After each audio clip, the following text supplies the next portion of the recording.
Hello there, sword friends. Today I am going to do a bit of an odd video, and that is to show you just an odd, fun photo thing. If you happen to like photography and happen to have photo equipment that can do what I'm about to do, then maybe this will be a fun thing for you to do. It's an odd photo thing, but I happen to like photography and I happen to like swords, and it's pretty rare for me to find something where they merge.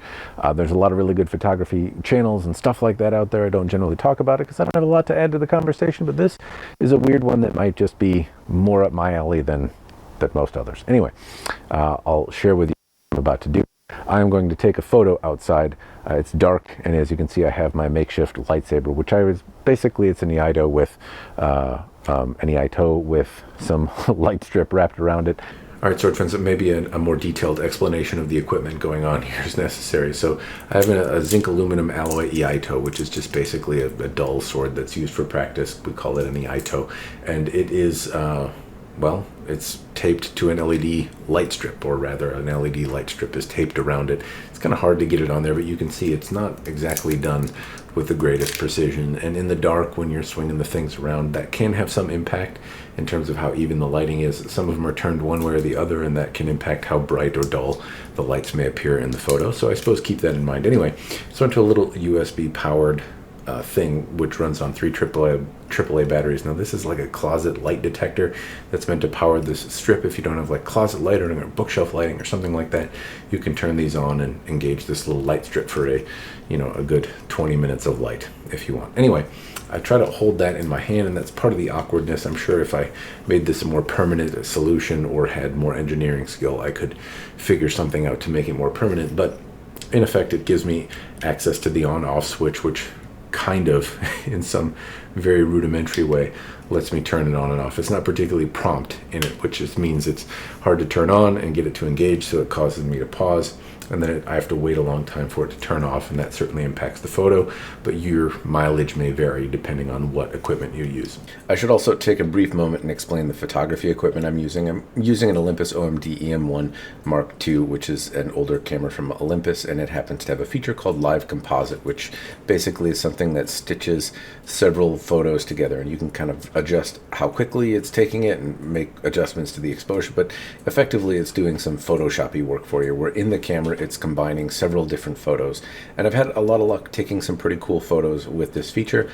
Fireworks, lightning, kind of dark backgrounds with bright little bits tend to make some fun things, and I've had a lot of luck playing around with this particular feature on my camera. Anyway, I'm going to include a link to Robin Wong, who walked through how to do this with lightning. He's a photographer that has a YouTube channel, and I think he does a great job, and I'll link his video down below because it gave me the idea to do this. Anyway, Olympus is a bit obscure in the overall scheme of camera manufacturers. It's entirely likely that the camera manufacturer you have has something else in the camera that does something similar or can at least achieve the same ends. I don't necessarily know how to do it in other systems, but that's the one I'm using in this particular system. So hopefully that gives you some guidance. Take a look at your camera manufacturer, see if you can. Otherwise, there may also be other softwares that you can combine multiple photos to achieve a very similar outcome. Anyway, this is the way I chose to do it. I realize many of you are not going to be able to follow along with it, but hopefully it at least sparks some creative ideas in your mind. So I'm going to try to elaborate and bring you along in the journey and what the hell I'm doing. Hopefully it's interesting. All right, so this is kind of a goofy process. I am trying to get my focal plane correct. It's really dark outside, so it's kind of hard to focus. I set my camera into live composite view. I get my focus setting ready, and then when it says ready for live composite, I turn the lights off and I hit go. And now, theoretically, it's starting to take multiple camera images. What you're not going to be able to see is I'm walking out. I should be in your plane of view, but it's too dark out to see. And I'm theoretically going to take the sword out. I'm going to pretend like it's in a scabbard, turn the lights on, if I can do it. It's clumsy in the dark. Okay, so now my sword is stationary. It's going to be taking a lot of photos. It's going to appear very bright in the photo. And then I'm going to take a step like I'm drawing it and striking. And then I'm going to hold, turn the light off.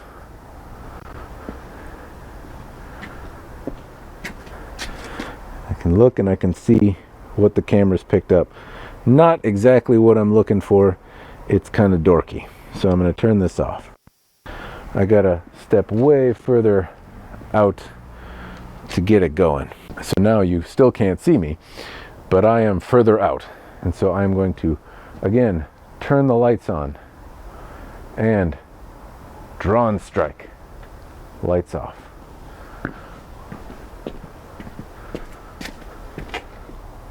I didn't turn the camera on.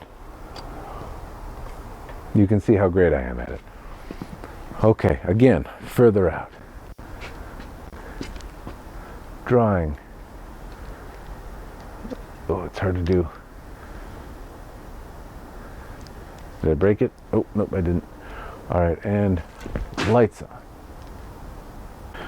All right, some interesting stuff, but not really ideal.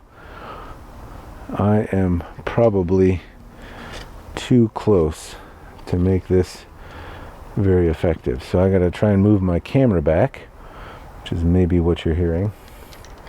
And we'll try one more. I'm gonna go way farther back. Since I don't have it set up to be exactly correct, I'm gonna stand further back here, turn my sword on, swish it around, swish it. Ooh, look at me swishing. Swishy, swish, swish off. We will try one more. What you can't see now is I am moving the camera out far away. So I gotta get something going where I can get some distance on here because I'm too far away. Sword on. And draw.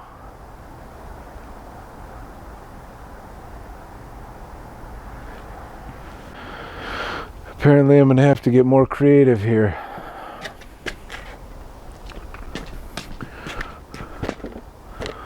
All right, I need some distance, so I am moving my camera out to look at my yard.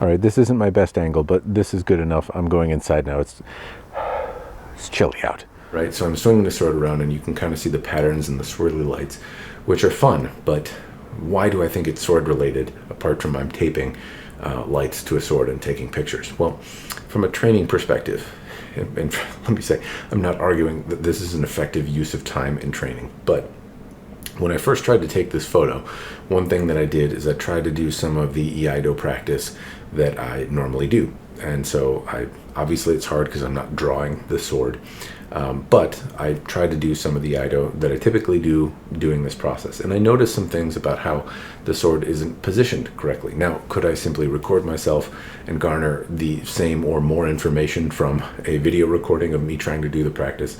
Absolutely. But where I found this maybe added more detail than a video would was I can see the exact path of my blade, how it's moving, where it's stopping, where I'm shaking in minute areas, which depending on the type of sword practice you have, maybe you want to keep it perfectly still, maybe you don't, something like that. Anyway, there were minute details in the path of the sword and how I was moving it, especially when I was making every effort to be controlled, that I didn't know I was doing, and I found it to be informative.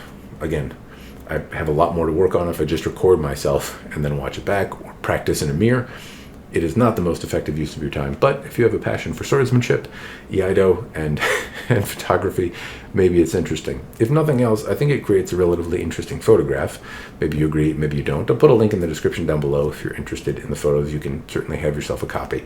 The point is, though, that this can make an interesting photo if you happen to practice a particular type of swordsmanship and can jury rig your own type of apparatus and have a camera that can do a similar effect.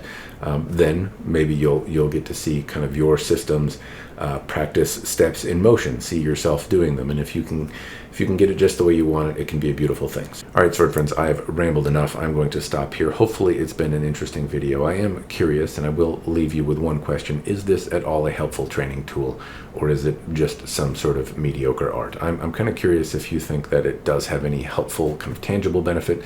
I'm not necessarily advocating or asking if it's worth getting that benefit, but do you see what I'm saying, or am I completely off base? I suppose that's the question I'll leave you with. Anyway, that's all I've got. As always, cheers, and thanks for watching.